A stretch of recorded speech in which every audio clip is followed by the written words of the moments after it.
Hello, ladies and gentlemen. My name is Eddie Marcus, spokesman and advocate for basic human rights for all people. My motto is that thy will be done on earth as it is in heaven. That involves you, the people, every last one of you, living here on this planet, in your various locations, today, as though you were in heaven. Ladies and gentlemen, I want to make this a special plea to you today. I want to focus and ask you to focus with me. I'm 61 years old today. Well, this isn't my birthday, but I'm 61 years old. I've lived under several presidents. I've lived under Republicans, Democrats, black and white. I've heard them all. But over my lifetime, I have never, ever lived under the administration of any government official where things were satisfying the needs of the people. Never. And I'm sure that those of you who are aware, old enough to know what's going on, would concur. If you were a Republican, you were upset at the Democrats. If you were a Democrat, you were upset at the Republicans. If you were a liberal, you were upset at the conservative. If you were a conservative, you were upset at the liberal. If you were white, the black were upset with you. If you were black, the white are upset with you. So, ladies and gentlemen, these vices have helped construct what we have here today. Now we have a situation where economically 99% of the population are saying that they are losing out and they're not satisfied with the way the system operates for them. And we live in a system, a capitalistic system, democracy supposedly, where you make the decisions. And the decisions that you have made within your little groups that have been expressed out of the broader scope administrates the kind of systems that are oppressing the 99% of us. 99% of us have wished that we could be wealthy. We've institutionalized greed. It's possibly wonderful to be greedy. But greed, we were never taught, could be the end of us. We have been taught to compete. We have been taught that to be alpha. We have been taught to be strong, assertive, and you can, and be better than everyone else. We've been taught these things, and we have practiced them. And the reality of what we have been taught, ladies and gentlemen, is slapping us in the face today. I want you to remember that these are the things that we were taught, just like those of us who were born in America speak English. We know English. Some of us might have studied French or other foreign languages and can speak it. But for those of us who didn't, we only speak one language, English. And we've been taught one way of living. And we see the result of it. Face it, ladies and gentlemen. But there has been another teaching out there that has been going on simultaneously as we have been learning these things. And that teaching is about God. We talk about how God is the creator of all things, that God wants us to be heavenly, that God, in heaven, everybody have their needs met.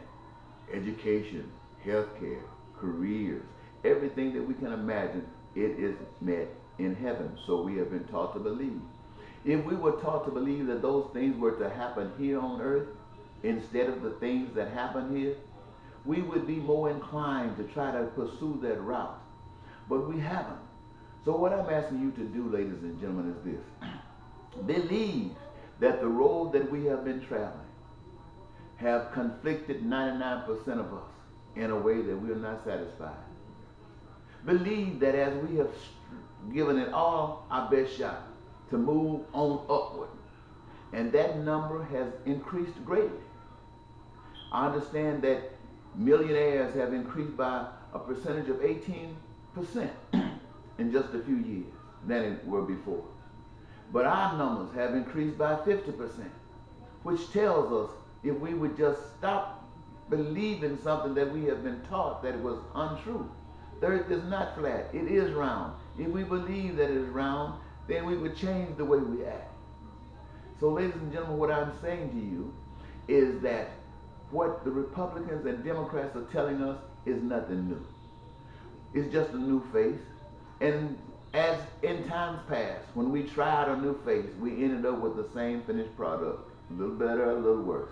It doesn't matter. It depends on what side of the coin you're on.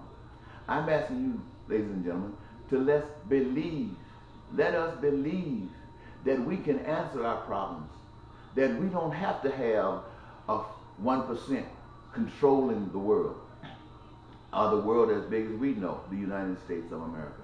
That the 99% can be blessed as well, because in God's view, there has been provided for education for everyone, unlimited and unrestricted.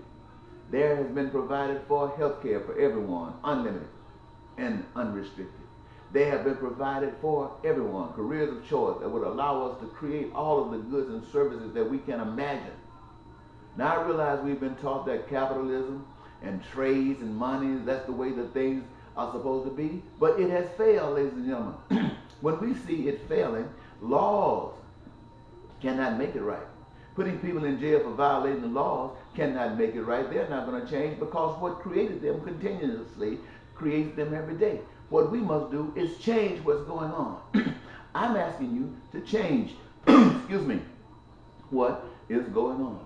Let's start out from the onset of making sure that those things, peace, prosperity, and joy, is a benefit to every American. Let's program it that way. Now, ladies and gentlemen, when you go to the polls to vote, you're going to be thinking about what Republicans say and Democrats. I'm asking you to forget what they're talking about. It's nothing new. But I'm asking you to focus on what God has been talking about. And I realize that you've heard so much stuff about God till everything that exists in the world, according to some of the teachings that you have received, is supposed to be here. And it's not going anywhere until you die. But I'm asking you to disbelieve that. I'm asking you to disbelieve that. I'm asking you to believe that if people changed, all of these things can change. And I want you to believe that as far as people changing, it begins with you, each of you, changing your mind to be more receptive to your brothers and sisters, to be as receptive as you would want God to be receptive to you. I'm asking you to vote at your next presidential election for the rights for every individual, health care, education, careers of choice that leads to peace, prosperity, and joy. I'm asking you to focus on that and give your vote for that. Now, if you say, well, no presidential candidate is running on those platforms, then I want you to know that you can write my name in for President of the United States. You can write on that ballot, none of the above, Eddie Marcus. Now, if you, all of you who say you love God, were sincere and legitimate, we could win this election. But the truth of the matter is that we've been taught in so many various ways till we would think that it is godly to vote against what God stands for. But I'm not asking you to vote for me, ladies and gentlemen, even though my name is on the ballot. I'm asking you to vote for God's way, for God's plan, that all men could live heavenly on earth. That's what I'm asking you to choose. And even if we don't get enough votes, it would at least slap in the face of those great pretenders, because it doesn't matter who comes in office. Otherwise, they're going to receive the same kind of treatment that they have been receiving all along. And only when they go through that after you have taken a stand will they become aware that what we recognize today, they will recognize tomorrow. And that might be a great step forward. I don't know. And those of you say, well, what if people vote for God's plan and write my name in? Can I deal with the problems of the country? Can I deal with all of the things that a president or the nation and has to deal with on foreign soils and foreign applications?